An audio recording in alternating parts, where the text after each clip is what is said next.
নমস্কার বন্ধুরা, কীভাবে মশার ঘন্ট করতে আমি মশা কুচি করে নিয়েছি, কাঁচামরিচ চিড়ে নিয়েছি, আলু কুচি করেছি, পেঁয়াজ তেলে ভাজা দিয়েছি আর একটা তেজপাতা দিয়েছি। পেঁয়াজ ভাজা হয়ে গেছে, এখন জল দিয়ে নেব।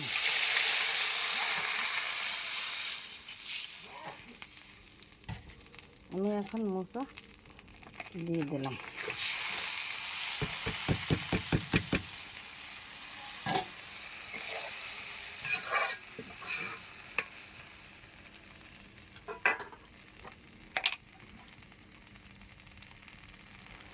এক চামচ হলুদের গুঁড়ি, এক চামচ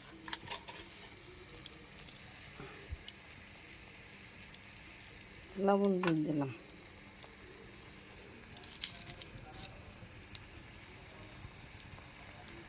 নারকেল বাটা দিয়ে দিলাম,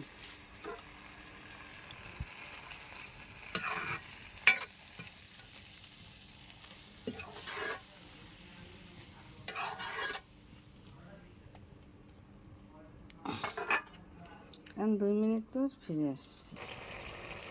2 মিনিট পর ফিরে আসছি। আমার মশা ঘন্ট হয়ে গেছে প্রায়। এখন 1 চামচ চিনি দিয়েছি, একটু জিরে বাটা, একটু দারচিনি বাটা গুঁড়ি দিয়ে দিলাম।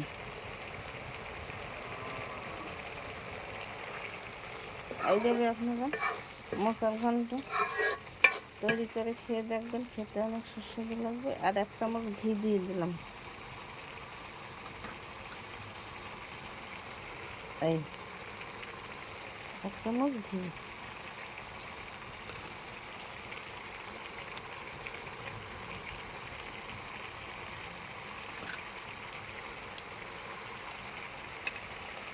এইভাবে আপনারা রান্না করে তৈরি করে খেয়ে দেখবেন, মশার ঘন্ট খেতে অনেক সুস্বাদু লাগবে।